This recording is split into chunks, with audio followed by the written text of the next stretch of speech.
నమస్తే, very good morning. Welcome to Magadha news. నేను SS Lakshmi. ఇవాళ టాపిక్లోకి వెళితే నిన్న జరిగిన 23వ తేదీ జరిగిన తమిళనాడు వెస్ట్ బెంగాల్ ఎన్నికలు దేశవ్యాప్తంగా ఒక అటెన్షన్ని క్రియేట్ చేశాయి. పర్టికులర్గా వెస్ట్ బెంగాల్లో ఒక రణరంగాన్ని క్రియేట్ చేశాయి అని చెప్పాలి.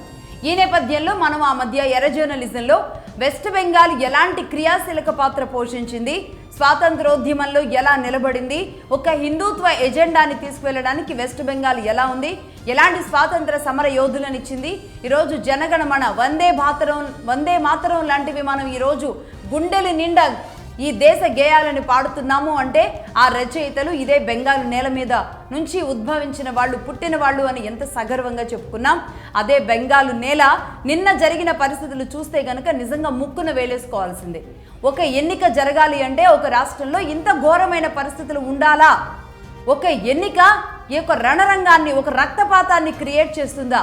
మనం ఎక్కడైనా అడవిలో ఉన్నామా, అసలు అనాగరికులుగా ఉన్నామా అంటే కనుక ఎస్ అలాగే ఉన్నామని చెప్పడానికి ఒక ఎగ్జాంపుల్కి ఈరోజు వెస్ట్ బెంగాల్ని చెప్పొచ్చు. నిజంగా నిన్న జరిగిన పరిస్థితులు, పరిణామాలు అలాంటివే. ఇప్పటి వరకు మొన్న మధ్య కూడా వెస్ట్ బెంగాల్ విషయంలో నేను ఒక 6 అంశాలు చెప్పడం జరిగింది. ముఖ్యంగా దీదీ పెంచి పోషిస్తున్న రౌడీగిరి. తృణమూల్ కాంగ్రెస్ పార్టీ సంబంధించిన వాళ్ళు అయితే చాలు, వాళ్ళు ఎంత కరుడుగట్టిన నేరస్తులైనా సరే వాళ్ళని విడిపించడానికి కోర్టుల చుట్టూ, స్టేషన్ల చుట్టూ స్వయంగా తానే చెప్పులు వేసుకొని, చెప్పులు లేకుండా అయినా సరే తిరగగలిగిన ఏకైక సీఎం ఎవరైనా ఉన్నారు అంటే వెస్ట్ బెంగాల్లో మమతా బెనర్జీ మాత్రమే. ఒక మహిళా సీఎంగా ఆ స్థానంలో గొప్పగా కీర్తించాల్సిన చోట ఒక మహిళ గురించి ఇలా చెబుతున్నామంటే నిజంగా బాధేస్తుంది. ఇలాంటి ఎందుకంటే నిన్న జరిగిన పరిస్థితులు, తలలు బద్దలు కొట్టడం, నాటు బాంబులు వేయడం, కత్తులతో భయపెట్టడం, ఇలాంటి ఘోరమైన పరిస్థితులు జరిగాయి. అనేక చోట్ల తుపాకులు దొరికాయి, అనేక చోట్ల మారణాయుధాలు దొరికాయి. ఎంతమందిని బైండ్ ఓవర్ చేసినా సరే మరి ఎలా బయటకు వస్తారో, స్టేట్ పోలీసులు అసలు బైండ్ ఓవర్ చేశారో లేదో కూడా తెలీదు. వెస్ట్ బెంగాల్లో నిన్న జరిగిన పరిస్థితులు, పరిణామాలు అవి. నిజానికి పశ్చిమ బెంగాల్కి సంబంధించి 294 అసెంబ్లీ స్థానాలకు జరగబోయే ఎన్నికలు తొలి విడతగా 23వ తారీఖున 152 స్థానాలకు, అలాగే రెండో విడతగా 29వ తారీఖున 142 స్థానాలకు ఎన్నికలు జరుగుతాయన్నమాట. 2 విడతలుగా ఒక రకంగా మొదటిసారి తీసుకుంది ఈసారి చీఫ్ ఎలక్షన్ కమిషన్. దీన్ని కూడా పూర్తిగా వ్యతిరేకిస్తూ ఉంది. ఒకే దెబ్బకి అయిపోవాలని కూడా స్టేట్ గవర్నమెంట్ చాలా పట్టుబట్టిన పరిస్థితి అనమాట. కానీ ఈ విషయంలో ఒక రకంగా చీఫ్ ఎలక్షన్ కమిషన్ సక్సెస్ అయిందని చెప్పాలి. ఎందుకంటే ఇలాంటి గందరగోళాన్ని సప్రెస్ చేయడానికి ఒకేసారి ఎన్ని చోట్ల జరిగినప్పుడు రిగ్గింగ్ని కంట్రోల్ చేయడం కూడా వాళ్ళ వల్ల గతంలో కాలేదు. ఎందుకంటే అటు పక్కనే ఉన్న బంగ్లాదేశ్ నుంచి వచ్చిన వాళ్ళు ఓటు హక్కు ఉన్నా లేకపోయినా వాళ్ళు పోలింగ్ కేంద్రాల్లోకి వచ్చేస్తారు, సమయం చూస్తారు, ఓట్లు గుద్దేస్తారు, వెళ్ళిపోతారు. ఇంత ఘోరమైన ఎన్నిక దేశం మొత్తంలో ఏదైనా జరుగుతుంది అంటే అది వెస్ట్ బెంగాల్లో ఇంత ఘోరంగా ఉంటుంది. సో ఈ నేపథ్యంలో వెస్ట్ బెంగాల్లో ఉన్న పరిస్థితులు రైట్ అంటే మొత్తానికి బెంగాల్లో బీజేపీకే హెడ్జ్ బలంగా కనబడుతోంది. ఎందుకు అంటే వరుసబెట్టి దీదీ వ్యవహరిస్తున్న విధానం ఏదైతే ఉందో, వరుసబెట్టి గెలుస్తూ వస్తూ ఉన్న దీదీ ఏకంగా రౌడీయిజం, గుండాయిజం పెంచి, అలాగే ఆ రౌడీలు, ఆ అక్రమదారులు, ఆ గూండాలు కేసులు వెళితే వాళ్ళ కోర్టులకో లేకపోతే పోలీస్ స్టేషన్లకో చెప్పులు ఉన్నా లేకపోయినా అలాగే వడివడిగా నడుచుకుంటూ వాళ్ళ కోసం, రౌడీల కోసం వెళుతున్న ఒక ముఖ్యమంత్రి, ఒక మహిళా ముఖ్యమంత్రి పడుతున్న ఆ తపనను చూసిన ప్రజలు ఎట్టి పరిస్థితుల్లో ఈసారి దీదీని కుర్చీ దించాలని డిసైడ్ అయినట్టుగా తెలుస్తుంది. ఆ నేపథ్యంలోనే అక్కడ ఎప్పుడూ జరగనంతగా ఈసారి పోలింగ్ పర్సంటేజ్ కూడా పెరిగింది.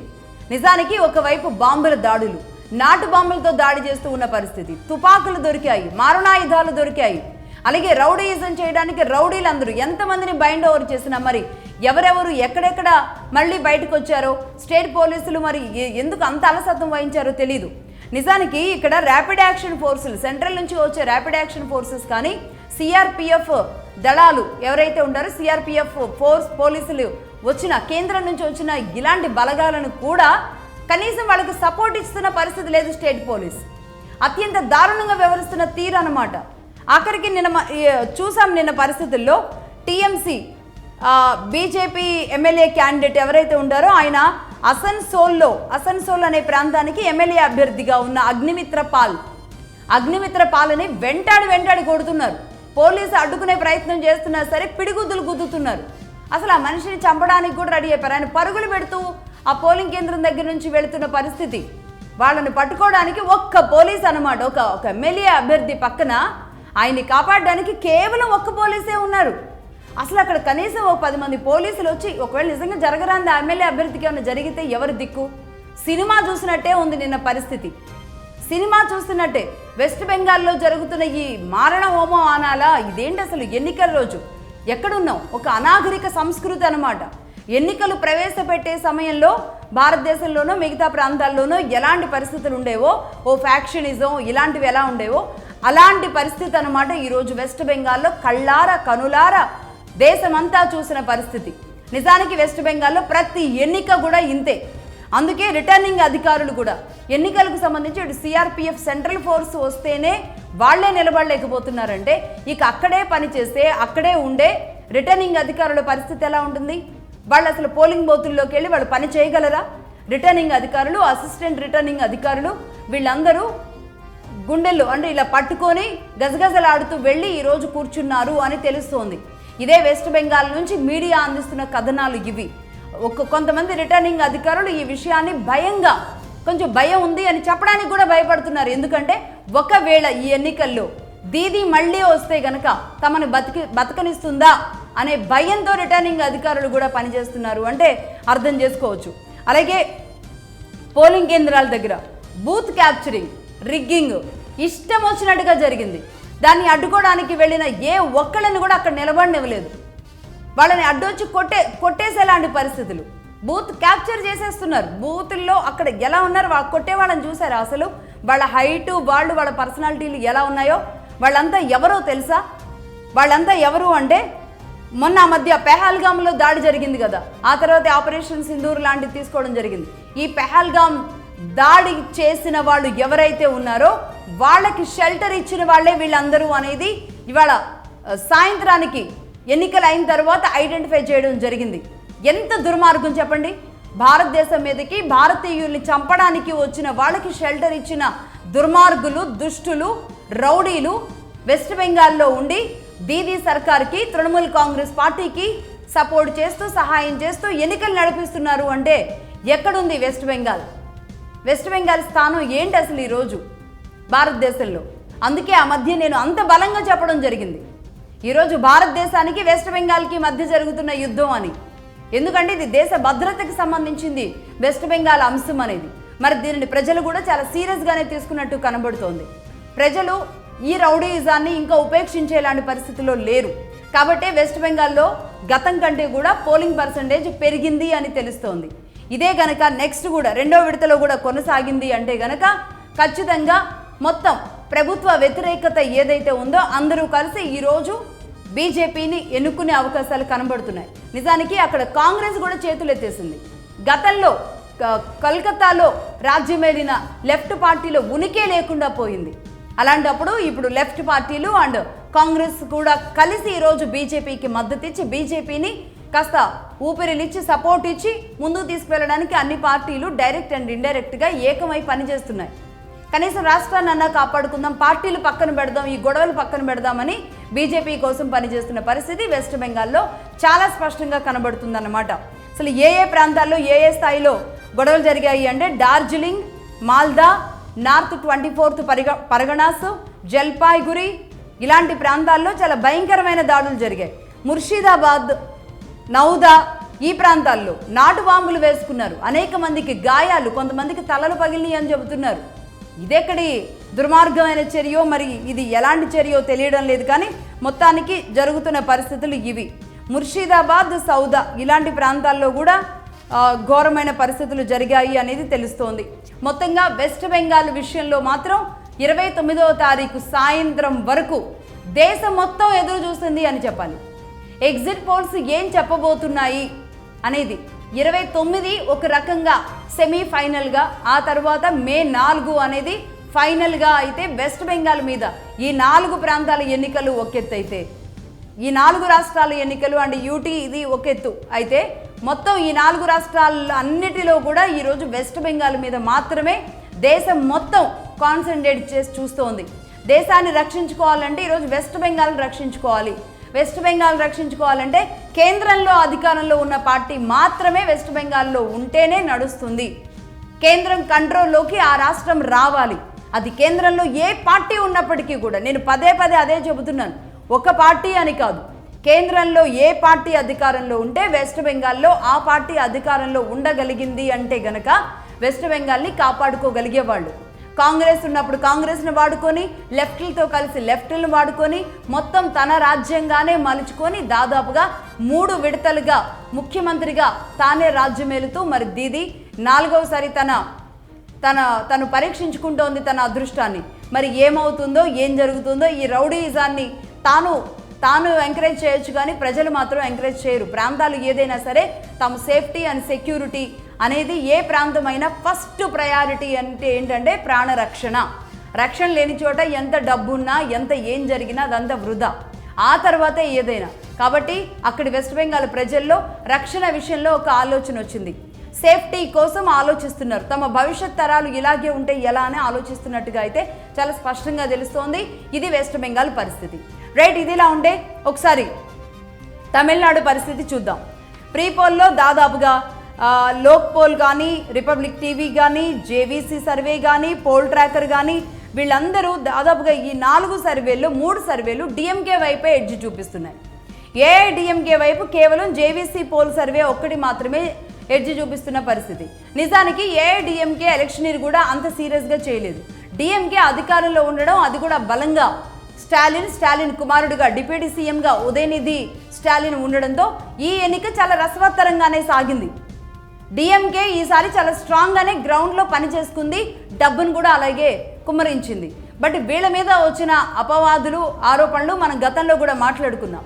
అవినీతి పెరిగిపోవడం, కుటుంబ సభ్యుల ఇన్వాల్వ్మెంట్ ఎక్కువైపోవడం, రాష్ట్రంలో అనేక చోట్ల వాళ్ళ ఇన్వాల్వ్మెంట్ వాళ్ళందరూ కూడా అనేక చోట్ల అవినీతి చేస్తూ రెడ్ హ్యాండెడ్గా దొరికినప్పటికీ కూడా స్టాలిన్ ఏమాత్రం పట్టించుకోకుండా లైట్ తీసుకొని వాళ్ళ కుటుంబం కోసం మాత్రమే పనిచేస్తున్న పరిస్థితి అనేది డిఎంకే విషయంలో కనబడింది.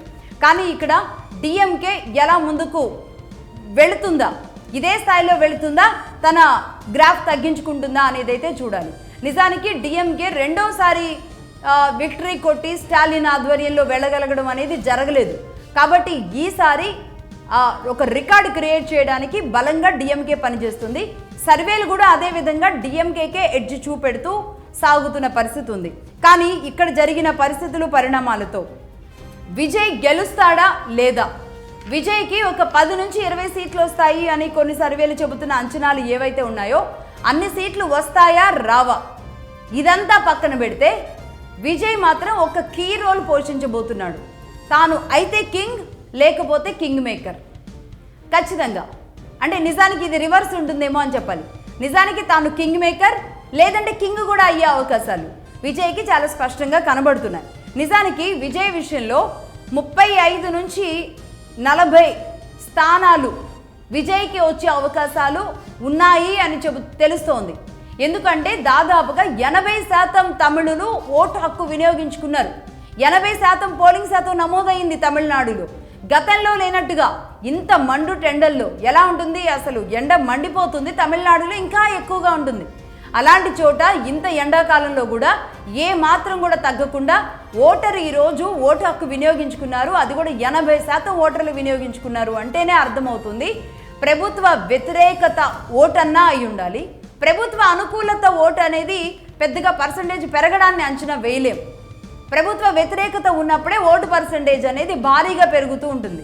బట్ ఇది ఒకవేళ ప్రభుత్వ వ్యతిరేక ఓటు అయితే కనుక ప్రభుత్వ వ్యతిరేక ఓట్, అలాగే యువత ఓట్, మహిళల ఓట్, ఇదంతా పూర్తిగా అవుట్రేట్గా కాకపోయినా ఒక 80% విజయ్కి వెళ్ళిందంటే కనుక డిఎంకేకి గడ్డు పరిస్థితులే. అలా కాకుండా కేవలం ప్రభుత్వ వ్యతిరేక ఓటు ఏదైతే ఉందో అది ఏఐడిఎంకేకి వెళ్లకుండా విజయ్కి వెళ్ళిందంటే కనుక ఇక్కడ డిఎంకేకి అనుకూలం. ఎందుకంటే దీనిని చీల్చి తాను సొంతం చేసుకోవడం వల్ల ఏఐడిఎంకేకి వెళ్లాల్సిన ఓటు బ్యాంక్ పర్సంటేజ్ అంతా తగ్గిపోవడం ద్వారా ఇతనికి సీట్లు రావు, వాళ్ళకి ఓట్లు లేక సీట్లు రావు. ఇప్పుడు ఇదంతా కూడా డిఎంకేకి ప్లస్ అవుతుందన్నమాట. సో డిఎంకే కనీసం ఎట్లయినా గెలిచే అవకాశాలని సుస్థిరం చేసుకుంటుంది. అంటే మరొక పార్టీ ఆవశ్యకత అంతగా లేకుండా ముందుకు వెళ్ళేలాంటి పరిస్థితిని క్రియేట్ చేసుకోగలుగుతుంది డిఎంకే. కాబట్టి ఎటువైపు నుంచి చూసినా డిఎంకేకి అనుకూలతలు కనబడుతున్నా మేబీ చెప్పలేం. ఎన్నికల్లో ముఖ్యంగా ఈ ఈ పరిస్థితులు పరిణామాల్లో ఏదైనా జరగవచ్చు, ఏ క్షణం అది ఎటైనా జరగవచ్చు, అది బొమ్మ కావచ్చు, బొరుసు కావచ్చు, ఏదైనా జరగవచ్చు. పర్టికులర్గా ఇక్కడ 35 నుంచి 40 అంటే 2 డిజిట్స్ ఖచ్చితంగా వస్తాయి. 35 to 40% కూడా వచ్చిన ఆశ్చర్యపోని అవసరం లేదు అని చెబుతున్నారు. ఎందుకు అంటే విజయ్ని అందరూ ఏం ప్రొజెక్ట్ చేస్తున్నారు, విజయ్ కమ్యూనిటీ వచ్చి Christian community, Christian vote bank అనేది అక్కడ బలంగా ఉంది. దాదాపుగా 99.9% క్రిస్టియన్స్ అందరూ కూడా విజయ్కే ఓటేస్తారు. అలాగే యువత పూర్తిగా అక్కడ 1,20,00,000 మంది ఉన్నారు. 1,20,00,000 కూడా ఒక రకంగా విజయ్ ఫ్యాన్ ఫాలోయింగ్ చాలా భయంకరంగా ఉంటుంది తమిళనాట.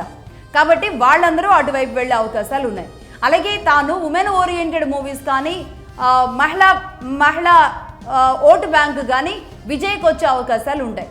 బట్ పర్టికులర్గా సరిగ్గా ఎన్నికలకు ముందు వైఫ్తో జరుగుతున్న గొడవలు, తన కుమారుడు కూడా ఎదురు తిరగడం లాంటి పరిస్థితులు, అలాగే ఇంకొక ఇష్యూలో ఆయన ఇన్వాల్వ్ అయ్యారు అంటూ ఆయన పర్సనల్ విషయాన్ని కూడా తీసుకొస్తూ జరుగుతున్న పరిణామాలతో ఈ మహిళా ఓటు బ్యాంక్ అనేది విజయ్తో క్యారీ అవుతుందా, ఇవన్నీ పట్టించుకోకుండా అదే మహిళా అభిమానులంతా కూడా ఓటు బ్యాంకుగా మారబోతున్నారా అనేది అయితే చాలా చూడాలి.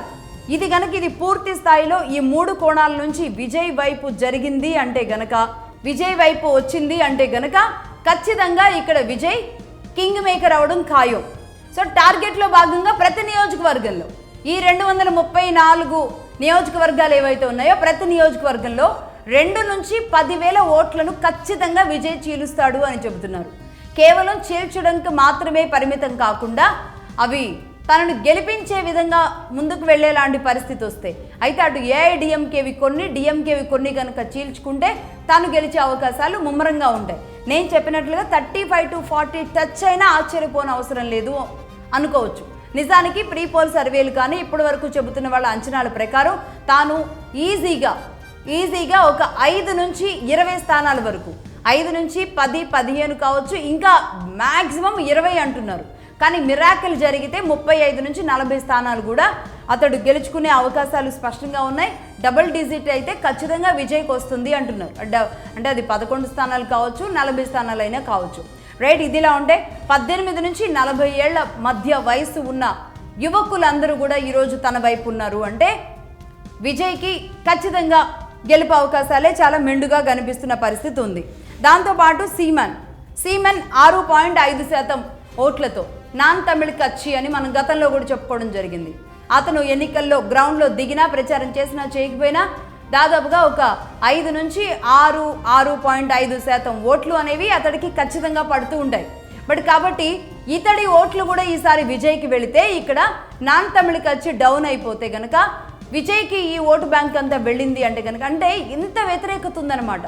గత 2 ఎన్నికల్లో 6.5% ఓట్లను ఎలాంటి పొలిటికల్ బ్యాక్గ్రౌండ్ కూడా లేకుండా సీమన్ చీలుస్తూ వస్తున్నాడు. సో ఇప్పుడు ఇదంతా సీమన్ వైపే ఉంటుందా, లేదంటే ఇదంతా కూడా విజయ్కి వెళితే విజయ్కి ఇంకా ప్లస్ అవుతుంది. బట్ సీమన్ ఈసారి కూడా తన అదృష్టాన్ని గట్టిగానే పరీక్షించుకోవడానికి అయితే ఒక రకంగా దిగారు. సీమన్ అభిమాన సంఘాలంతా వేరే ఉంటాయి. అలాగే నేను ఇంతకుముందు ఒక విషయం చెప్పబోయాను. నిజానికి దళిత్ క్రిస్టియన్ కమ్యూనిటీ, దళిత్ అంటారు వీళ్ళని ఇక్కడ, వీళ్ళ కమ్యూనిటీ అనేది బలంగా ఉంటుంది. ఆ కమ్యూనిటీకి సంబంధించిన ఓటు బ్యాంక్ అంతా విజయ్ వైపే మొగ్గు చూపుతున్నారు అనేది అనేక సర్వేలు చెబుతూ వస్తున్న విషయం. నిజానికి విజయ్ అంటే దళిత్ అండ్ ఈ కమ్యూనిటీ, ఎస్సీ కాదు, వెల్లళ్ళార్ కమ్యూనిటీ. అతను వెల్లళ్ళార్ కమ్యూనిటీ నుంచి, అంటే అది కూడా తమిళనాడులో బలమైన కమ్యూనిటీ. బట్ ఈయన మతం, రిలీజియన్ వచ్చే వరకు మాత్రం క్రిస్టియన్ మతం తీసుకున్నారు విజయ్.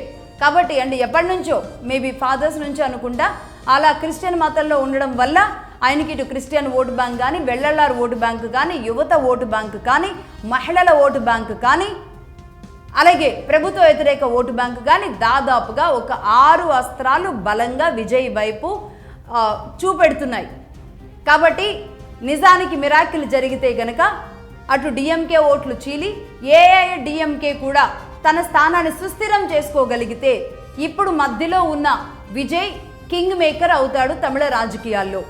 తాను ఎవరికి మద్దతు ఇస్తే వాళ్ళు కింగులు అవుతారు, లేదు కాదు కూడదు నేనే కింగ్ అవ్వాలి అని విజయ్ భావిస్తే గనక ఖచ్చితంగా ఆ పార్టీలు అంటే బొటాబొటీ సీట్లు వచ్చేలాంటి పరిస్థితి డిఎంకేకి వచ్చినా, బొటాబొటీలాగా ఏఐడిఎంకేకి వచ్చినా ఏదో ఒకటి వాళ్ళు రావడం ఇంపార్టెంట్. కాబట్టి విజయ్ని కింగ్ చేసినా ఆశ్చర్యపోని అవసరం లేదు. నేను గతంలో కూడా ఇదే చెప్పడం జరిగింది. ఇప్పుడు జరిగిన పోలింగ్ శాతం చూసుకుంటే కూడా ఇదే వాస్తవం అనేలాంటి పరిస్థితులు ఉన్నాయి.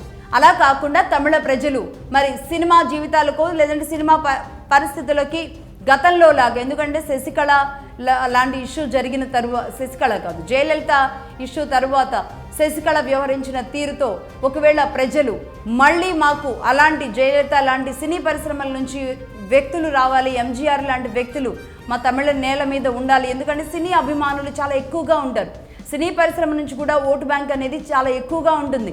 సో ఇవన్నీ కలిస్తే కనుక విజయ అవకాశాలే చాలా స్పష్టంగా ఉన్నాయి. లేదు విజయ్ సపోర్ట్ చేస్తే డిఎంకేకి చేస్తారా, ఏఐడిఎంకేకి చేస్తారా చూడాలి. అలా కాకుండా పూర్తి రివర్స్ అయింది అంటే కనుక తమిళ ప్రజల ఆలోచన పూర్తిగా మారింది. అసలు సినీ పరిశ్రమ నుంచి వచ్చిన వాళ్ళని వీళ్ళు యాక్సెప్ట్ చేసేలాగా లేరు అనేది మాత్రం భావించవచ్చు. సో మొత్తంగా 29కి వెస్ట్ బెంగాల్ ఎన్నికల తర్వాత ఎగ్జిట్ పోల్స్, ఆ తర్వాత మే 4న రిజల్ట్ వస్తాయి. కాబట్టి ఇక ఆ రోజు మాట్లాడదాం ఏం జరగబోతుందో. పర్టికులర్గా ఈ రెండు రాష్ట్రాల పరిస్థితులు, భవితవ్యం రేపు మళ్ళీ 2029లో రాబోయే జనరల్ ఎన్నికల మీద ఖచ్చితంగా ప్రభావం చూపే పరిస్థితులు ఉంటాయి అని అందరూ భావిస్తున్న నేపథ్యంలో పర్టికులర్గా ఎన్డీఏ అండ్ బీజేపీ కూడా బలంగా పనిచేస్తున్న పరిస్థితి. ఇటు తమిళనాడులో సరే అన్నామలైని ఒక రకంగా అధ్యక్ష బాధ్యతల నుంచి పక్కన పెట్టినప్పటికీ కూడా అన్నామలైకి ఒక రాజ్యసభ, ఆంధ్రప్రదేశ్ నుంచి రాజ్యసభ సీట్ ఇచ్చే లాంటి ఏర్పాట్లు కూడా చేస్తున్న నేపథ్యంలో అన్నామలైకి ఆ స్థానాన్ని ఇస్తూనే మరి తమిళనాడు ఈసారి సైలెంట్గా ఉంటుందా? వెస్ట్ బెంగాల్లో మాత్రం గట్టిగా తాను ఇప్పటి వరకు చేసిన ఫోకస్ ఏదైతే ఉందో బీజేపీ వెస్ట్ బెంగాల్ మీద మాత్రమే ఫోకస్ పెట్టుకొని ఉందా తెలియాల్సిన అవసరం ఉంది. ఇక అలాగే తమిళనాడుకి ఆంధ్రప్రదేశ్ ముఖ్యమంత్రి కూడా వెళ్ళి ప్రచారం చేసి వచ్చారు ఏఐడిఎంకే తరపున. ఇటు తెలంగాణ ముఖ్యమంత్రి వెళ్ళి సపోర్ట్ చేసి వచ్చారు డిఎంకే తరపున. సో ఒక రకంగా ఇక్కడ ఆంధ్ర గెలుస్తుందా, తెలంగాణ గెలుస్తుందా, తమిళనాట అనేది కూడా ఒక రకమైన ఆసక్తి ఉంది. ఇక వెస్ట్ బెంగాల్ వరకు అయితే మన వాళ్ళు ఎవరూ వెళ్ళలేదు, కానీ మరి వెస్ట్ బెంగాల్ని మాత్రం అందరూ గమనిస్తున్నారు. ఈక్వల్గా అన్ని రాష్ట్రాలు ఈక్వల్గా గమనిస్తున్నాయి. నిజానికి దీదీ ఓడిపోవాలని అన్ని పార్టీలు కోరుకుంటున్నాయి, అన్ని ప్రాంతాల్లో కూడా. చూద్దాం మరి ఇంతమంది కలిసి మరి ఒక మహిళ ఓటమిని కోరుకుంటున్నారు అంటే మరి ఆవిడ ఏ స్థాయిలో విజృంభిస్తున్నారో అర్థం చేసుకోవచ్చు. That's all for now. మరిన్ని డీటెయిల్స్ కోసం మళ్ళీ 29న అలాగే 4న మళ్ళీ మాట్లాడదాం. చూస్తూనే ఉండండి మగధా న్యూస్. నేను లక్ష్మి, సైనింగ్ ఆఫ్.